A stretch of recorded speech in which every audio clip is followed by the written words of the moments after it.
4 months, 11 days, and roughly 6 hours. That's how long it had been since I stood in the rain at Riverside Cemetery in Nashville and watched them lower my wife of 31 years into the Tennessee clay. Diana Marie Calloway, 61 years old, gone in the night from a stroke that gave us no warning and no time to say goodbye properly. One evening she was reading on the back porch with a glass of sweet tea, and the next morning I was making a phone call I had never prepared myself to make. I was 63 years old, and I had no idea how to be a person without her. The house felt like a museum. Everything still in its place, her reading glasses on the side table, her garden gloves folded on the kitchen windowsill, the half-finished crossword puzzle she'd been working on for 2 weeks, sitting on the coffee table like she might come back any moment and fill in 17 across. I couldn't move any of it. My daughter-in-law, a kind woman who checks on me more than my own sons do, offered to come help me sort through Diana's things. I told her I wasn't ready. She didn't push. She just left a casserole on the front step and sent me a text that said she loved me. I spent those 4 months mostly quiet.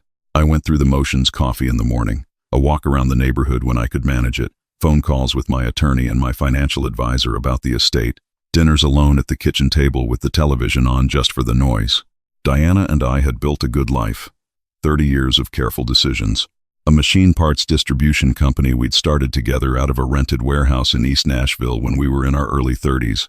The kind of business that nobody finds glamorous but that compounds quietly and steadily for decades if you're disciplined. By the time I sold my majority stake 4 years ago, the company was worth a little over $4 million. I kept a portion. The buyer was good to us. We had also paid off the house, carried solid life insurance policies on each other since our 40s, and saved the way Diana's father had taught us: boring, consistent, without exception.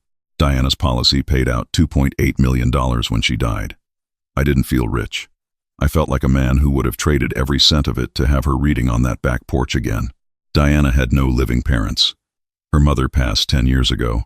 Her father 2 years before that. She had one sibling, her brother, a man I will call my brother-in-law, 5 years younger than Diana, and about as different from her as a person can be. Where Diana was steady, he was scattered. Where she was generous without expectation, he was generous only when there was something in it for him. I had tolerated him for 31 years because he was her brother, and she loved him, and Diana's love for the people in her life was not something I was ever going to argue with. He had called me 3 times after the funeral. The first call was genuine enough, he cried, and I think it was real, and we talked about Diana for 40 minutes, and it was one of the better conversations I'd had in those first terrible weeks. The second call, about 3 weeks later, was to ask whether Diana had left him anything in her will. She had a specific piece of jewelry that had belonged to their mother and a framed photograph from their childhood. He thanked me and hung up quickly. The third call, about a week after that, was to tell me he was thinking about me and that he hoped we could stay close. I told him I appreciated it. I meant it, actually. I was lonely enough to mean almost anything. So when he called on a Wednesday morning in early March and asked if I would come to his daughter's birthday party that Saturday, I said yes. His daughter was turning 4, a little girl I had met twice, both times at family gatherings where there had been enough people around that I hadn't had to spend more than 20 minutes in my brother-in-law's orbit. She seemed like a sweet kid. I figured a child's birthday party was exactly the kind of ordinary human event that might do me some good. Get me out of the house. Remind me that the world was still turning. I brought a gift. I stopped at a toy store on the way and asked a young woman working there what a 4-year-old girl might like, and she spent 15 minutes helping me find something appropriate. I wrapped it in the car using tissue paper I found in the glove compartment left over from Christmas. Diana would have laughed at my wrapping job. She always laughed at my wrapping. My brother-in-law lived in a subdivision in Murfreesboro, about 40 minutes south of Nashville. Nice enough neighborhood, mid-range houses, the kind of street where people put out American flags on the 4th of July and argue about HOA rules for mailbox colors. I arrived at noon and parked on the street. There were maybe 15 or 20 people in the backyard already neighbors, a few couples I vaguely recognized, some children running in circles around an inflatable bounce house, the way children do when they're operating on birthday cake, and pure momentum. He met me at the gate with a handshake and a pat on the shoulder. He looked nervous, which I noted but didn't examine too closely. I assumed he was feeling the stress of hosting. His partner, a woman he'd been with for about 2 years, was moving between the guests with the focused energy of someone who was either naturally organized or had been stress cleaning since 6 in the morning. She barely made eye contact with me. I found a lawn chair near the edge of the yard and sat with a plate of food and talked to a retired schoolteacher named Gerald who lived 2 houses down and had opinions about Nashville traffic that I found both reasonable and comforting. We talked for probably 20 minutes. I was genuinely relaxed for the first time in weeks. The sun was out. The children were laughing. I ate a hot dog. Then my brother-in-law tapped a plastic fork against a plastic cup to get everyone's attention. I assumed it was time for the birthday song. I set down my plate and turned toward the patio where he was standing. His partner stood a few feet behind him, holding the little girl on her hip. But there was something in his posture, a stiffness, a rehearsed quality that made me sit up straighter. He cleared his throat. He thanked everyone for coming. He said it was a special day for a very special reason. And then he said, with roughly 20 people listening in a suburban backyard on a Saturday afternoon in March, that he had something important to share, something he'd been holding on to for too long. Something that was going to change everything. He looked directly at me. He said that his daughter was not just his daughter. He said that before Diana got sick, and I want you to understand that my wife did not get sick. She had a stroke. But this is the framing he chose before Diana got sick. There had been a period when his partner and I had grown close. He paused for effect. He said the timing aligned. He said he'd had it confirmed. He said his daughter deserved to know her biological father, and that biological father was entitled to step up and do right by her. He said this child had a claim to Diana's estate. He said he hoped we could handle this as a family. He looked at me like he was waiting for me to crumble, or confess, or pull out a checkbook. The backyard was completely silent except for the bounce house motor. I looked at him for a long moment. Then I looked at the little girl on his partner's hip. She was watching the other children with complete indifference to everything her father had just said, which was the most sensible reaction in the yard. Then I looked back at my brother-in-law, and I laughed. Not a polite chuckle, not the kind of awkward social laugh you deploy to diffuse tension. I laughed the way I hadn't laughed in 4 months and 11 days. From somewhere deep, the kind of laugh that surprises you, because you'd forgotten it was still in there. I laughed until my eyes watered and I had to set down my cup because my hand was shaking. People were staring. Gerald, the retired schoolteacher, had taken one large step backward. My brother-in-law's expression shifted from rehearsed gravity to genuine confusion to something approaching alarm. He said, "What is funny about this?" in the tone of a man whose script had just caught fire. I wiped my eyes. I said, "I'm sorry. I'm going to need a minute." Here is what he did not know. Here is what almost no one in that backyard knew, and what my brother-in-law had apparently not bothered to investigate before staging his performance. I had been diagnosed with a condition called azoospermia at the age of 39. No sperm production. Complete. Confirmed. Documented. Irreversible. I have the records. I have the specialist's letter. I have every follow-up appointment from the 6 months Diana and I spent grieving a future we had assumed was available to us, and then rebuilding our understanding of what family meant. Diana and I had talked, cried, disagreed, and ultimately made peace with it together. We chose not to pursue adoption or other options. That was a mutual, private decision that was nobody's business but ours. For 24 years, I had been medically incapable of fathering a child. The little girl in that backyard was not mine in any biological sense. She could not be. The claim was not just dishonest. It was physically impossible. And that was not even the thing that had made me laugh hardest. The thing that had made me laugh was the envelope in my jacket pocket. 6 days before that birthday party, I had been at my attorney's office, going through the final pieces of Diana's estate. There were several sealed letters she had left. She was organized that way. She thought ahead. She handled things. Most of them were sentimental. One was for me. One was for each of my sons. One was for her best friend of 40 years. One was labeled, in Diana's handwriting, with her brother's full name. Beneath the name, also in her handwriting, were the words, "Open only if necessary." My attorney asked me what I wanted to do with it. I sat with it for a few minutes. Then I put it in my jacket pocket and told him I'd figure it out. I had been carrying it for 6 days. I hadn't opened it. I didn't know what was inside. But Diana had a way of knowing things before they happened, a kind of patient foreknowledge I had respected and occasionally found unnerving for 3 decades. She had written that letter for a reason. She had left it with her attorney for a reason. She had labeled it the way she did for a reason. So when my brother-in-law finished his speech, and the backyard was silent, and I was sitting in a lawn chair in Murfreesboro, Tennessee, with tears of laughter drying on my face, I reached into my jacket pocket and I took out the envelope. He saw it immediately. His eyes went to it the way eyes go to something that doesn't belong, something unexpected in a scene you thought you'd scripted. I said, "My wife left me this." I said, "I think it's time we opened it." He went very still. I stood up. I thanked everyone for coming to the party. I said I was sorry for the disruption, and I meant it sincerely, because none of those neighbors and friends had come to a 4-year-old's birthday expecting this. I told Gerald it was good to meet him. Then I looked at my brother-in-law and I said, "You should come inside." He followed me. His partner followed him, still holding the little girl, who had now moved on from watching the other children to chewing on a piece of ribbon from one of the gift bags. His partner's face had lost all its earlier animation. She looked like a woman who had agreed to something she wasn't sure about and was now very sure it had been a mistake. We sat at his kitchen table. I opened the envelope slowly, because Diana had always said I was too rough with paper, which was true. There were 2 pages inside, both in her handwriting. The first was a letter dated 14 months before her death. It said, "If you're reading this, then he did what I always worried he might. I want you to know, I've seen this coming for a long time. He asked me twice in the last 2 years about our financial situation. He asked once about what would happen to the insurance if something happened to you. I told him nothing. But I know how he thinks. I know how he's always thought. I love him because he's my brother and I always will. But I love you more, and I want you to be protected. The child is not yours.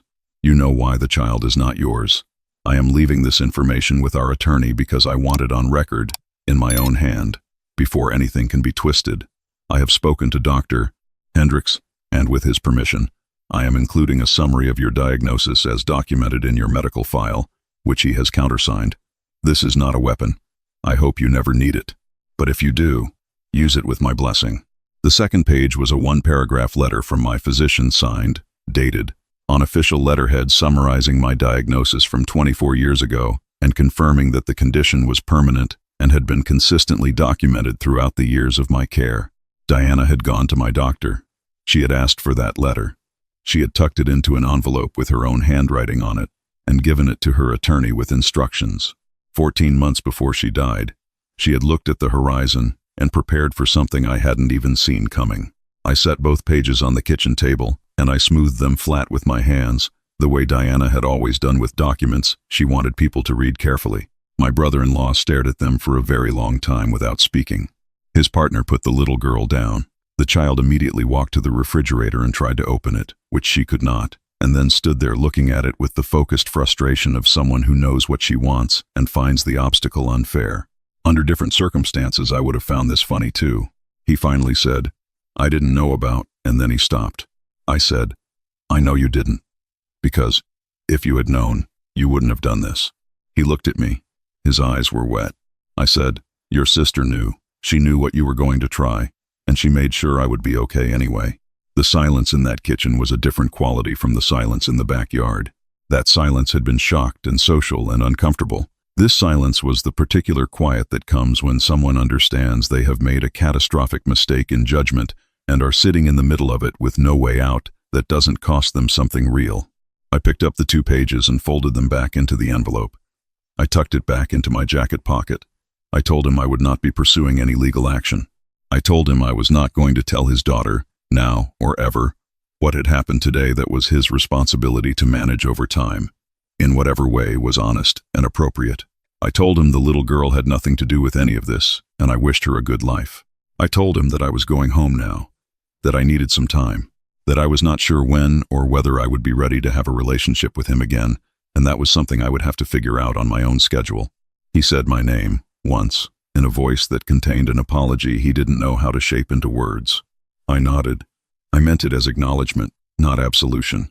I walked out through the living room, past the birthday decorations and the pile of gifts still waiting to be opened, past a foil balloon shaped like the number 4 that bumped gently against the ceiling, past the remnants of a party that had started as a celebration and become something else entirely. I drove home through the flat Middle Tennessee afternoon with the windows down. The air smelled like cut grass, and somewhere a long way off there was a lawnmower running. Diana had loved the smell of cut grass. She used to say it smelled like summers when she was a kid, like time before anyone expected anything from you. When I got home, I parked in the driveway and I sat in the car for a while. I thought about the fact that she had done that for me, that somewhere in the middle of her own life, knowing she might leave before me, and that the road after her might have obstacles she wouldn't be there to help me navigate, she had thought ahead. She had gone to my doctor. She had written it down in her careful handwriting. She had made a plan. That was Diana. That was exactly and completely Diana. I went inside. I made coffee. I sat at the kitchen table, and for the first time in 4 months and 11 days, I talked out loud to the empty kitchen. I told her what had happened. I told her she'd been right. I told her I was grateful and furious and heartbroken and more in love with her memory than I had been that morning, which I hadn't thought was possible. I told her she'd been magnificent. The garden gloves were still on the kitchen windowsill. I looked at them for a while. Then I got up, and I went out to the back porch, and I sat in her chair, the one facing the yard, the one where she had been sitting with her sweet tea the last evening I saw her reading, and I watched the afternoon go gold and then orange and then slow and purple, the way Tennessee evenings do when they're deciding to become night. My attorney called the following Monday. He asked how things were. I told him I'd used the envelope. He was quiet for a moment, and then he said, "She told me, when she gave it to me, that she hoped it would never have to leave my filing cabinet." He said she also told him that if it did, she trusted me completely to handle it the right way. He meant me. He meant she trusted me. I asked him what I should do now. He said that was up to me. He said legally I was completely clear, completely protected, and that there was nothing the other party could pursue, given the documentation. I told him I wasn't asking about legally. He laughed a little and said, in that case, he wasn't the right advisor. I spent the next few weeks doing something I had been putting off. I went through Diana's things. Not quickly, not efficiently, slowly, the way the task deserved. I folded her sweaters and I held her reading glasses, and I found 17 unfinished crossword puzzles tucked into books and beside chairs throughout the house, and I cried in a way that felt clean instead of suffocating, which was different from the crying I'd been doing for 4 months. I donated what felt right to donate. I kept what felt right to keep. I found, in the drawer of her bedside table, a small notebook she'd used for years to write down things she wanted to remember, good sentences from books, grocery items, quotes she liked, reminders to herself. Near the back, on a page she hadn't shown me, she had written something I read 3 times before I put it down. It said, "He's going to be okay. He's stronger than he thinks he is. He always has been. I need him to know that." I don't know when she wrote that. I don't know if it was for me to find or just for herself, one of those private accountings people make when they're reckoning with mortality and love and everything they want to leave behind in good condition. I know that I read it standing in the quiet bedroom on a Tuesday morning in April, and I know that I stood there for a long time, and I know that she was right. I drove to Denver the following month to visit my older son. He knew most of what had happened. I'd told him the week after the party, because he deserved to know. He didn't say much. He took me out to a steakhouse on a Friday night and ordered a good bottle of wine, and at some point he raised his glass and said, "To Mom." We clinked glasses, and I said, "To your mother." We ate and talked, and I told him some things about Diana I'd never told him, stories from before he was born, from when his mother and I were young and uncertain, and just building the thing that would eventually become our life. He listened the way good people listen, completely, without preparing his response. On the drive back to the hotel, I looked at the mountains and thought about the fact that Diana had never liked Denver much. Too dry, she always said. She was a Tennessee girl. She liked green and humidity, and the particular weight of summer air that feels like it's holding you. But she would have liked that dinner. She would have liked watching her son listen to stories about herself. When I got home to Nashville, I sat on the back porch in her chair again, and I thought about what comes next. Not with grief, not with dread, just as a question. A reasonable, open question that a 63-year-old man with a good house and some money and more years behind him than ahead might sit with honestly. Diana had prepared me. That was the thing. She had thought about my life without her, and she had set things in order as best she could, and she had trusted me to handle the rest. That kind of love doesn't ask for anything in return. It just asks you to continue, to be okay, to be, as she had written in her notebook, stronger than you think you are.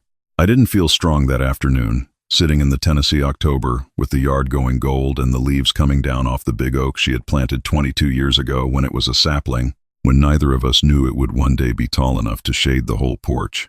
But I felt steadier than I had in a long time. I thought about my brother-in-law. He had called once, about 3 weeks after the party, and left a voicemail that was long and fractured and contained an apology that was genuine but incomplete, the way first apologies often are. I hadn't called back yet. I didn't know if I would.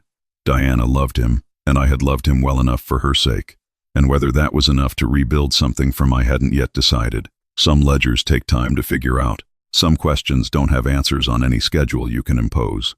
What I knew was that I had the letter, I had the doctor's note. I had 31 years of marriage to a woman who had known me completely and loved me without conditions and, when the time came, had done what she always did, looked ahead, thought it through, and made sure I would be protected. The oak tree moved in the late afternoon wind. A cardinal landed on the porch railing and looked at me with the flat, unbothered certainty that birds possess, as if to confirm that the world was still proceeding on schedule.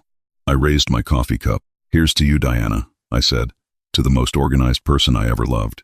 The cardinal flew away. The yard held its quiet. Somewhere a long way off, Nashville was doing what cities do, all noise and forward motion.